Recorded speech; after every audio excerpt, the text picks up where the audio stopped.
Welcome back to the GSMC Hockey Podcast presented by the GSMC Sports Network. We're going to get right into our second segment of the night, talking about the regular season matchup between these two Stanley Cup Finals teams. They first played. We're going to get right into this. Actually, before we get into this, I would love to remind you guys that if you would like to use the tips and donations link at gsmcpodcast.net, it would go a long way into supporting the creators here in the GSMC Sports Network. Anything really helps us, and thank you for all of your guys' support no matter what. And we're going to get right into this second segment talking about the regular season matchup between these two teams. In the first game that they played two of this regular season. In the first game, it was November 20th, 2023. The Edmonton Oilers were in a very big rough patch around this November time. Of course, they fired their head coach midway through the season, so impressive how far they have come. But in this matchup, it was the Panthers to take, and they absolutely took advantage of that. 5-3, this went to the Florida Panthers.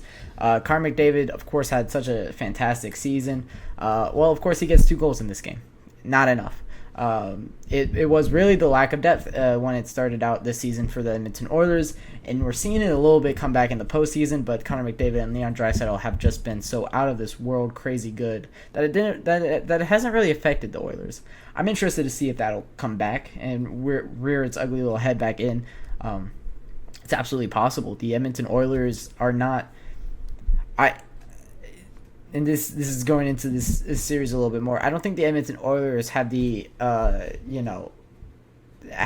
4 lines deep that the Florida Panthers do. So I think the Florida Panthers absolutely can make advantage of that. And that's what I kind of saw looking back at these games. Of course, I rewatched them in anticipation for the Stanley Cup Final here. The first one, November 20th, 2023, 5-3 the Panthers, McDavid with 2 goals. Calvin Pickard was in net for the Edmonton Oilers. 28 saves, 875 save percentage. Not a good night for the goaltender. But we don't expect to see him in net. We don't expect to see Calvin Pickard in the net for the Edmonton Oilers in this series. We expect to see Stuart Skinner playing goaltender for them for probably all games that are played here. They went to Stuart Skinner in the entire Dallas series, and it worked out pretty well for them. He's been playing fantastic hockey as of late, been a great goaltender in front of that net, been a brick wall in the last 2 games that those 2 teams have played. So for the Edmonton Oilers, I wouldn't buy into this result too much. It was Mikkola with 2 goals. The defenseman had a very good game in this one. Kevin Stenlund, the third-line center for the Florida Panthers, playing fourth-line center right now, I believe.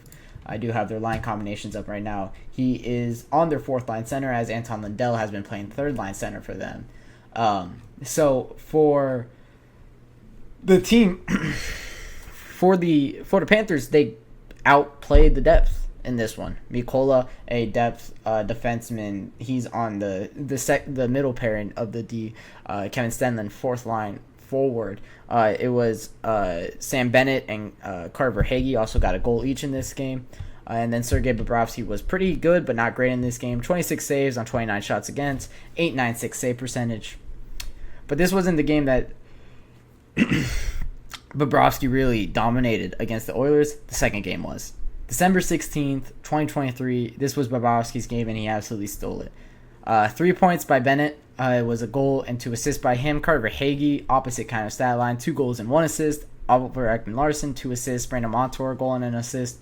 And Sergei Bobrovsky, 1 goal against on 38 saves from 39 shots attempt. The Panthers won 5-1 in this game, and it was a complete domination all across the ice.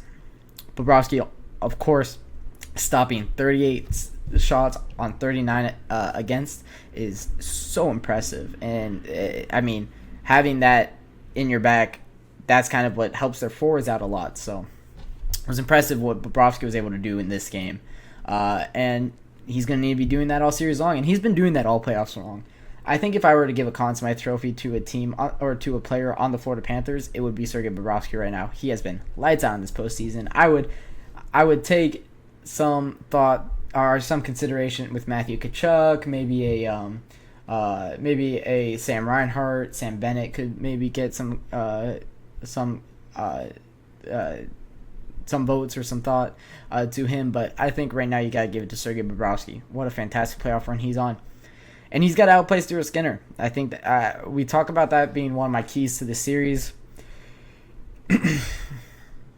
And I think for good reason. Bobrovsky needs to outplay Stuart Skinner if they want to win the series, because he is going up against the best forward group or the best forward in the world, the second best forward in the world. So you're going up against those two guys. You need to be on your A game as a goaltender. So we'll see what he was able to do. He gave up 2 goals to Connor McDavid in their first go around, and in the second game, stopping so many shots, only giving up 1 assist to Connor McDavid. It was Zach Hyman with the goal for the Edmonton Oilers.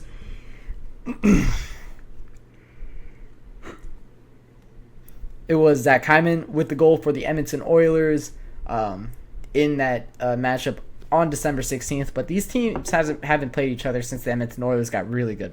The Edmonton Oilers were still flirting with 500 during this game. I believe at the time this game was played, they were 14-13-1, if I'm not mistaken.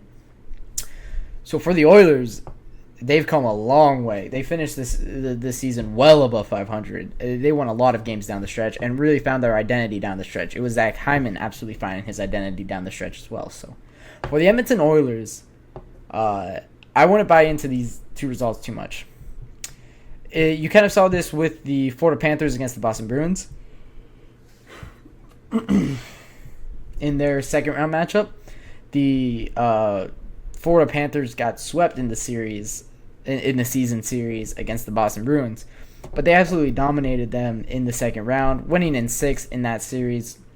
It was probably the one series that the Florida Panthers looked like they were at risk of losing this entire postseason. Maybe you could say that Rangers series, although it never really seemed like they were at risk of losing that one. Maybe it was when they went down 2-1, but they were able to win 3 games in a row and take that series. So very impressive from the Florida Panthers, what they've been able to do all postseason, and they got to continue that. In the season series, what I really noticed was Bobrovsky, when he is saving shots, their offense finds another gear. That team really thrives off of the goaltender. And then their bottom 6 really played better than the Oilers' bottom 6. The Panthers' bottom 6 is absolutely better than the Oilers' bottom 6. And on Friday, we'll talk about the line combinations and who it favors. But just talking about the bottom 6 solely, it definitely goes to the Florida Panthers. You have Matthias Janmark, Adam Henrique, Connor Brown. Whoa. Matthias Janmark, Adam Henrique, Connor Brown, Ryan McLeod, Derek Ryan, and Corey Perry are the bottom 6 for the Edmonton Oilers. And when it comes to the Florida Panthers, you have Eetu Luos. I've never known how to pronounce his name. Eetu Luostarinen, Anton Lundell, Vladimir Tarasenko, Ryan Lundberg, Kevin Stenlund, and Kyle Okposo. I really like the Florida Panthers' bottom 6. Vladimir Tarasenko being on your third line says a lot about this team. Kyle Okposo being on the fourth line says a lot about this team. Kevin Stenlund being on the fourth line, that's a really great fourth line, gritty guy. Of course, I've been close to him as he was a Columbus Blue Jackets draft pick forward. So I've known of him for a very long time. He's been close to that organization as I've, from Columbus, followed that organization very closely.